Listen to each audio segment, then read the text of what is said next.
Hello and welcome to Straight Talk. I'm Melinda Nusafora. Well, it's an uneasy truce that has paused the worst round of violence between Israel and Hamas in more than 4 years. The latest clashes broke out after a botched Israeli raid into Gaza left 1 Israeli commando and 7 Palestinian fighters dead. But after 2 days of trading airstrikes and rocket fire, both sides stepped back, with Hamas accepting an Egyptian-brokered ceasefire. International condemnation of what many are calling Israel's disproportionate response has been swift. Turkey's presidential spokesman Ibrahim Kalin called the strikes brutal and illegal, while Germany's Foreign Office condemned Israel. Internal pressure is also mounting on Israeli Prime Minister Benjamin Netanyahu. His Defence Minister Avigdor Lieberman has resigned, saying the truce with Hamas equated to surrendering to terror. Residents in Gaza took to the streets to claim the ceasefire as a victory, while Hamas called Lieberman's resignation an admission of defeat. Dubbed the world's largest open-air prison, Gaza has been blockaded by Israel for the past 11 years, severely restricting the movements of the enclave's 2 million plus residents. The repercussions from the escalation in violence and the tentative truce are far-reaching. Joining me to break it all down is Sami Al-Arian, who is a public affairs professor at the Istanbul Sabahattin Zaim University and director of the Centre for Islam and Global Affairs, and Asif Ronal, journalist for the Haaretz newspaper. Gentlemen, thank you for being here on Straight Talk. Sami, I'm going to start with you. There's no doubt that this escalation has come at such a critical time. We've seen a slight easing in the blockade, just a fraction. Shipments of diesel were allowed in, and also $15 million in cash from Qatar. This flare-up came at a time when it seemed that they were almost on maybe the brink of a deal. The tensions had really eased. Has this unravelled all of that good work? I don't think so, but usually Israel would like to have the last word before any truce takes place. Usually they have these kind of operations. It's not clear whether this was an assassination attempt, a kidnapping attempt, an intelligence operation, but what is clear is that it was a botched operation in which it ended up with violence and escalation, and where Israel was taught a huge lesson because they were not expecting the results at all. But unfortunately, a lot of people were killed in that operation, and I don't think it's going to be long-lasting, even though the internal situation in Israel is chaotic right now. You don't think the disruption will be long-lasting, or the peace will be long-lasting? I don't think there is peace. There is probably a truce. The truce. But I think that's what Netanyahu was counting on.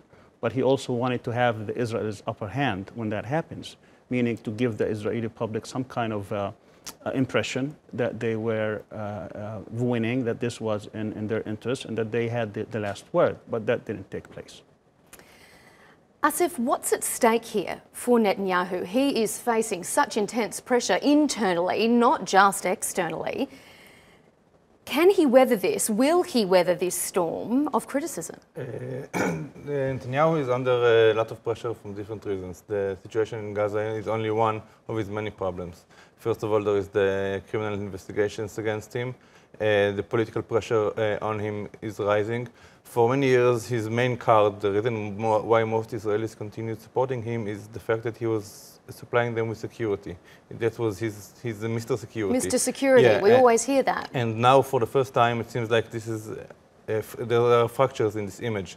Residents of around Gaza are protesting against him, which is a central area of support for the Likud party, his party. Members of his government are more critical. The defense minister, Avigdor Lieberman, resigned. There is pressure from other parts of the government to change seats. One of his main rivals, Naftali Bennett, who is now Minister of Education, who wants to replace Netanyahu, wants to be the defense minister. The pressure is growing. The pressure is really mounting, and there's also now more calls for an early election. Some are saying as early as March 12. Do you think that's likely? And if it is, can Netanyahu win? I think that most commentators believe that the elections will be, if they won't be in March, they will be in May. They will be next year for sure. The original date was supposed to be November. It will probably be earlier. I think that, but still Netanyahu has, in most polls, even after the last hits he got on the popularity, he's still leading the polls and will most likely be the next prime minister, even if there are early elections. How does the Palestinian side see this call for early elections? Would they like to see elections early, and would they like to see continuing negotiations with Netanyahu as leader? I don't think Palestinians care much about Israeli elections. It's been going to the right anyways, and it doesn't really matter. What matters is that Gaza has been under siege now for 11 years. Palestinians have been under occupation for over 50 years, and there has to be a resolution to this. Obviously, but do they think that they are more likely to get a resolution continuing their negotiations with someone who has been around? There are no negotiations. The right in Israel, this current government and the previous government and the upcoming government are not interested in negotiations. What they're interested in is to keep Palestinians under occupation, under control, under siege, and as long as they do not make any kind of resistance or any call for to get out of that occupation, they're happy with that. Otherwise, they will continue to squeeze Palestinians. So what needs to be done here is to address the grievances that have been taking place now for decades, and not just to simply overlook them. And what we have here is a strategic alliances that are taking place, because they want to shift from the focus on the Palestinian situation into making Iran as the next enemy, and by building this strategic alliance between the United States, Israel, Saudi Arabia, and its satellites, and in place of what would be the central question in the Middle East, which is to resolve the Palestinian situation. When this ceasefire was struck, we saw Palestinians going out onto the streets claiming it as a victory. When we saw Lieberman resign, it was claimed as an admission of defeat. Can Hamas call this a victory, and will it embolden Hamas into the future? And it's all relative, you know, what victory means. If you do not achieve your political goals, then that's a victory. And obviously Israel did not achieve its political goals. And clearly there was a tit for tat. You know, Israel didn't have the last word. There were hundreds of missiles going in one way, and rockets going in one direction, and Israeli raids in another direction. And at the end, it was Israel who was insisting on some kind of a ceasefire. So from that standpoint, people think that they were able to stand up to Israel.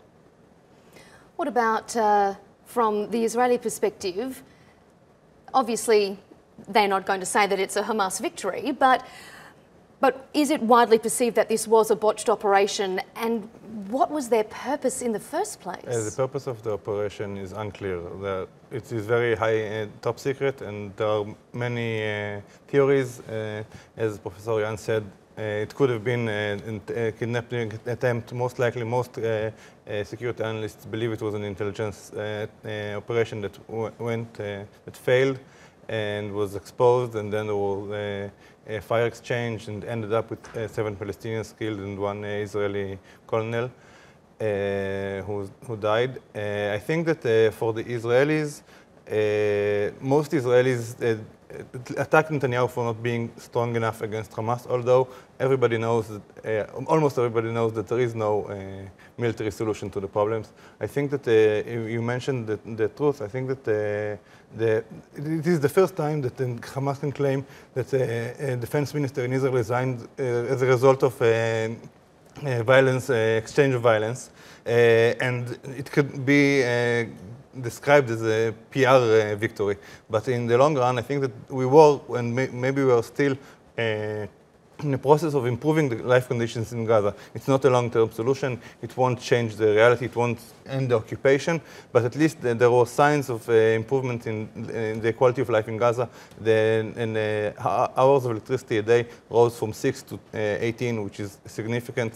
And now, if there are early elections in Israel, my guess that Netanyahu will turn to the right, more to the right than he is now, and will be more belligerent against Gaza, and the chances of further improvements in the life in Gaza diminish. With that in mind, Sami, do you think escalations like this could perhaps be more common now, with maybe a little sense of victory?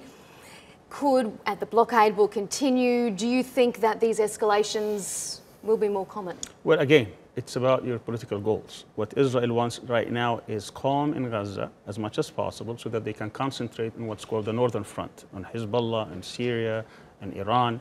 They want to contain Iran. They would like probably to escalate with Iran with this standoff now with the United States. But that doesn't mean that they will have that, because the situation in Gaza now is very volatile, and Hamas's wall and the other groups in Gaza are their backs are to the wall. And unless there is a lift of the siege on Gaza, not a controlled siege, a total lift of the siege on Gaza, I think we'll see more of that escalation coming in place. Gentlemen, I feel like we may have the both of you back on at some point in the future to talk about this, because it's obviously not going away. We really appreciate both of your time here on Straight Talk. Thanks for being with us. Thank you. Thank you.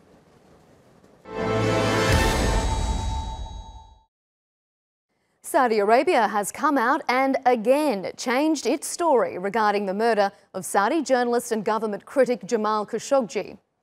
Saudi Arabia's Attorney General provided gruesome details of how the murder of Khashoggi was an improvised, last-minute decision. It was also the first time the kingdom admitted that the journalist's body had been dismembered, falling in line with the Turkish government's account of the murder. 5 of the suspects who were allegedly part of the hit team are facing the death penalty. But the country's public prosecutor emphasised that Crown Prince Mohammed bin Salman had no knowledge of the operation. The US has also come out with its first direct response, sanctioning 17 Saudi suspects implicated in the killing. Meanwhile, Turkey's Foreign Minister Mevlut Çavuşoğlu has called for an international investigation into the murder, saying the Saudi account is insufficient.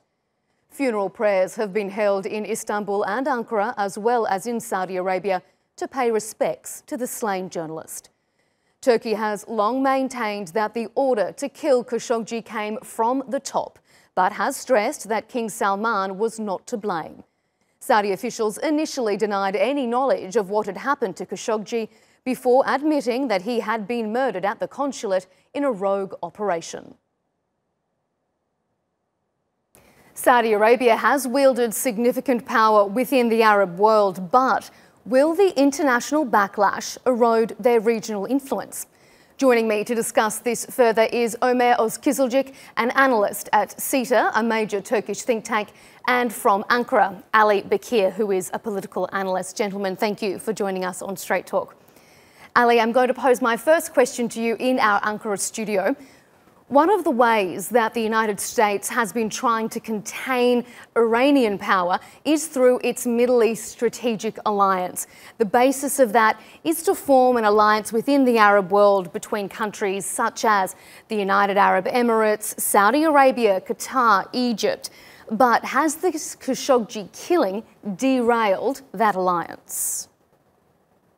First, thank you for having me in your program and answering your question. Yes, I think this issue is quite effective in disrupting the Sikh alliance. I don't think that there is a joint effort to effectively work on a Arab-NATO model. And, the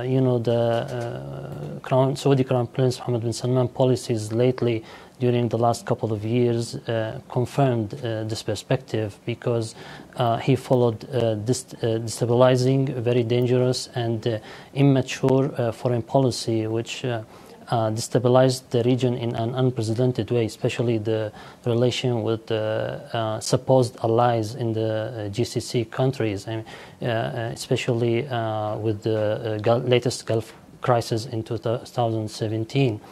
This crisis created a rift between two camps inside the GCC, and I don't think, taking into consideration these givings, that an Arab NATO will be formed and it will effectively counter Iran.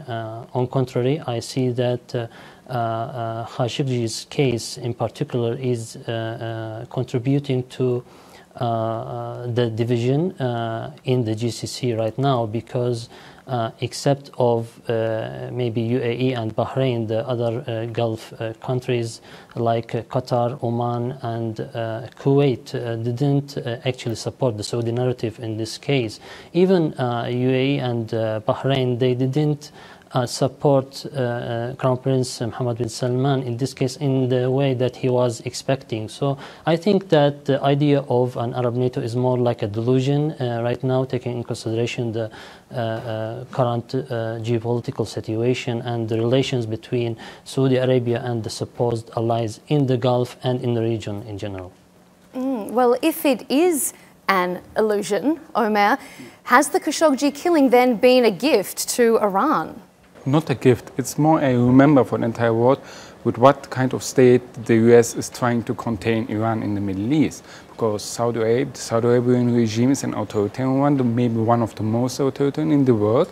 They are rich due to their oil production, but I think with this kind of authoritarian regimes, it's really hard to contain Iran, because the Saudi Arabia has two essential threats to its own power. The first is the external threat, Iran, and the second, which is more important since Mohammed bin Salman took power, is the internal threat, which is the Arab intellectuals, since the Arab Spring, the popular movements, and which they call a terrorist organization, Ikhwan al-Muslimin, because they have gathered a huge portion of these popular movements behind them.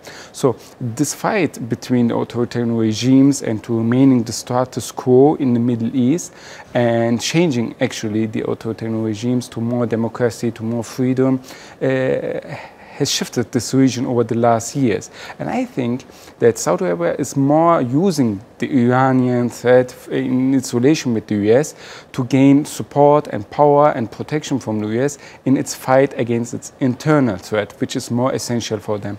We also see that Mohammed bin Salman is using many methods to target their threats. Khashoggi is one who became famous because he was killed in diplomacy in Turkey, and because of the Turkish investigation which supported with the intelligence, gave us many proofs about him being killed by the Saudis. But on the other side, we also know that Saudi Arabia killed many people who seek for freedom, for democracy, who even criticizes Mohammed bin Salman on Twitter, were actually sentenced to death or imprisoned in Saudi Arabia. So we see that Khashoggi is just a symbolic case of many others. And we also know from Yemen that the Saudi policies in the Middle East, due to Mohammed bin Salman's aggressive attitude, is in actually supporting the Iranian narrative that they are the better ones to. Well, as you just raised there, the Middle East, that leads me to the next question I have for you, Ali. It's not just Saudi Arabia's rivals that are feeling emboldened after this Khashoggi fallout. Even some of its allies, specifically Egypt, have been trying to play a bit of a bigger role in the region. We've particularly seen the Egyptian president making some positive remarks about Qatar, and the Egyptians actually also spearheaded this truce between Hamas and Israel. So can we expect to see more types of diplomacy like this, which largely sidestep Saudi Arabia or fly in the face of policies that Mohammed bin Salman has been championing? Of course, the Saudis would like the Egyptians to stand with them in whether in countering Iran or in their regional policies. But even as an ally like Egypt and Sisi, who is totally dependent internally, and financially on Saudi Arabia and UAE mainly, he's not giving the full support that they were expecting from him. We saw this very in Yemen, for example. He didn't commit the size of power to help the Saudis and what's so-called Arab coalition in the Yemeni war against Houthis. Also, in Qatar, yes, he contributed to the blockade and took similar stances like the Saudi Arabia, UAE, and Bahrain. But again, Sisi's position was not so strong in that matter. He was trying to probably be precaution and take precautions and don't be dragged into the Saudi games in the region. Ali, okay. I'm just going to put another question to you, Omer. Does international criticism of the Crown Prince almost increase his popularity at home? Does it play into that idea of us versus them sort of mentality within Saudi Arabia? So this would be the case if Saudi Arabia would be a democracy and the popular opinion would be important, but it's not actually. The US position has more effect on the Saudi royal family, which Ali knows much better than me. But the main point I want to make is I don't think that Saudi Arabia was the strongest power in the Middle East even before the Khashoggi case. And whatever the result of this Khashoggi case would be, there is a competition between two different axes. The first axis who wants to remain the status quo, which is led by Saudi Arabia and the United Arab Emirates. For example, they supported the coup in Egypt. They also supported Bahrain in its to overcome the civil uprising there. And the second axis of Iran, which is majorly supported by militias like Hezbollah and Hashd Shabi in Iraq and other Shia militias in Syria, and forming an axis there. And its third axis, it's mainly supported by Turkey, Qatar, and or movements and intellectuals who want a change in the Middle East and who want that the popular opinion becomes the leading force in these regions. So we see this also in many places, like for example in Africa, in Somalia, these axes are competing against each other. And that competition is really going to keep continuing, and I think it's going to be quite a while yet before we see how this continues to play out. Gentlemen, that's all we have time for on Straight Talk, but Omer and Ali, thank you both so much for joining us. Deep in Mardin province, Turkey's Syriac minority can finally and legally reclaim ownership to critical parts of its history. The Turkish state is returning ownership to dozens of Assyrian monasteries, churches and cemeteries.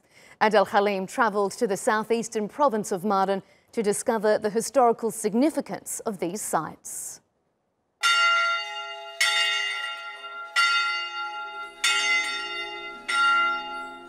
It's time for the evening prayer at this Assyrian Christian monastery in southeastern Turkey.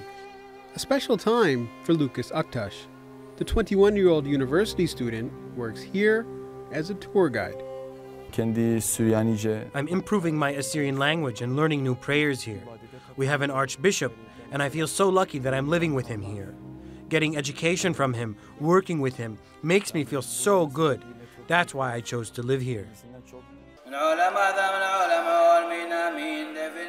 And there's much to learn. Assyrians trace their history more than 5,000 years back in this ancient region of Mesopotamia. But a few years ago, things took a turn for the worse. It started when Mardin's status was changed to a metropolitan municipality in 2014, and the title deeds of some monasteries, churches, and cemeteries were transferred to the Turkish state. Now, the government has begun returning the deeds. More than 50 monasteries and churches in Mardin and Midyat were given to our Assyrian associations. But some properties weren't recognized and given deeds. We want those properties that don't have deeds to be transferred to our Assyrian associations. This is good for our state and the region. I mean, if those properties have deeds, we can restore them, and that would be helpful for tourism here. The community doesn't want its ancient sites to fall into a state of disrepair. Here we have a lot of churches that we don't use. That's why we want the deeds. Hopefully, we'll get them and do our restoration. Then we can offer those properties to our community. A community that has dwindled in size, but not in faith. Nearly 100 kilometers away, this is the oldest surviving Assyrian monastery in the world, dating back to the 4th century. It's also one of dozens of properties waiting to be returned to Turkey's Syriac community. This nearby jewelry store has been owned by an Assyrian family for nearly a century. Manuela Onar says being a religious minority in Turkey isn't a bad thing. It's a nice feeling to be a minority in Turkey. We live together as brothers and sisters here. We have close friends from different communities. I don't really feel like a minority here. Back in Mardin, Aktaş says he feels blessed to be living and working at the monastery. This is our past, our history. Religiously, it has a huge importance for us. This is a heritage that our ancestors gave us. And with their places of worship slowly coming back under their control, this indigenous community believes its prayers are being answered. Adil Halim, Straight Talk, Mardin.